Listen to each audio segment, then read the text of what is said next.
Assalamualaikum warahmatullahi wabarakatuh. We are from group 6 and in this video we would like to present our task about synopsis and characterization from a streetcar named Desire movie. So I will tell you what is a streetcar named Desire. A Streetcar Named Desire is a play written by Tennessee Williams and performance on Broadway on December 3, 1947. The play dramatized the experience of Black Dog Weiss, a former Southern belle who, after encountering a series of personal loss, leaves her privileged background to move into a shabby apartment in New Orleans, rented by her younger sister and brother-in-law. Williams' most popular work, A Streetcar Named Desire, is one of the most critically acclaimed plays of the 20th century. It still ranks among his most performed plays and has inspired many adaptations in other forms, notably a critically acclaimed film that was released in 1951. Synopsis: A streetcar named Desire. Plans the boys arrives in New Orleans by train and follows a silent direction to take a streetcar named Desire to her sister Stella Kowalski's apartment at Allison Fudge in the French Quarter. Plans an aging Southern belle, inhabited by the dilapidated building in which her sister lives with her husband Stanley, but is decided to rent it with Stella, who she feels abandoned her after their father's death. Plans explained that she was given a leave of absence from her teaching job because she had become a little lunatic, and now make herself at home in the cramped apartment with afford little privacy. Plans immediately offended by Stanley Core's manners and is infuriated when he learns that Plans has lost the family home at Belle Reve. Stanley runs about the Napoleonic Court, which he claimed to grace that what belonged to the wife belonged to the husband. Unimpressed by Blaine's gentle manners, Stanley reveals that his wife is pregnant, and at his insistence, Blaine reluctantly digs out the papers which document the many unpaid loans writings against the Belle Reeves estate. The night Stanley poker camp runs late, and when Stella and Blaine return from our outing together, Blaine meets Stanley's best friend, Mitch, and bachelor who look after his sick mother. Blaine turns on the radio and then by herself, but Stanley is distracted by the music and flies into drunken rage, during which he beats Stella.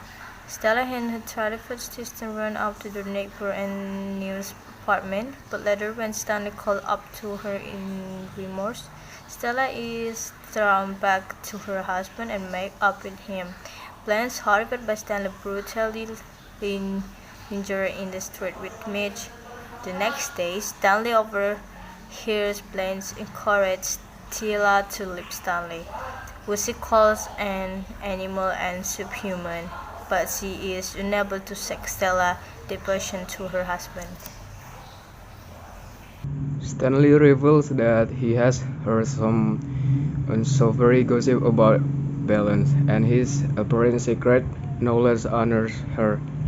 That night, Balance and Miss go out on a date, and she resets his amorous advance by telling him that she is old-fashioned. After avoiding Miss' question about her age, she reveals that she drove her first young husband to squat by Miss Celici, demeaning him because their marriage was not consummated. She then accepts Miss' case. 5 months later, when Miss reveals his plan to marry Balance, he and Stanley fight after Stanley tells him about her sordid past. Stanley then tells Stella that he has learned that Balance was fired for seducing a 17-year-old student, and that she has a notorious reputation. Mitch stands up Balance on her birthday and refuses to take her calls. When Stanley tells Balance that she has overstayed her welcome, she insults him by calling him a Polak. Stanley defends his Polish heritage and then gives her a birthday gift of a one-way bus ticket home. Balance then becomes hysterical and shut herself in bedroom. Stella and Stanley start to fight, but she goes into labor and Stanley takes her to the hospital. Later, Mead comes to see Balance, who is hearing music in her head, and call her a hypocrite. Balance truly loves Mitch but admits that she said many meetings with men. Mitch forces a kiss on Balance but breaks their engagement and is run out of the apartment by her. She then dresses up as if she were attending a ball, and when Stanley returns home, claims that Mitch has apologized and that she has received an invitation to a cruise. Stanley accuses Balance of lying and assaults her. When Stella returns home with her baby, she finds that Balance is gone insane and now lives under the delusion that she is going on a Caribbean cruise. Stella has regularly arranged for her sister to be sent to a sanitarium, but when the doctor and matron arrive, Balance goes completely berserk. Mitch attacks Stanley, who vows that he never touched Balance. Balance finally calms down and is toasted by the doctor's gentlemanly manner, telling him that she has always depended on the kindness of strangers. After they leave, Stella rebuffs Stanley and runs to the unique apartment with her baby, vowing never to return. Next is the characterization. First, Blanche Dubois, Stella's older sister who has a high school English teacher in Laurel, Mississippi until she was forced to leave her post. Blanche is a loquacious and fragile woman around the age of 30. Behind her veneer of social snobbery and sexual propriety, Blanche is an insecure and dislocated individual.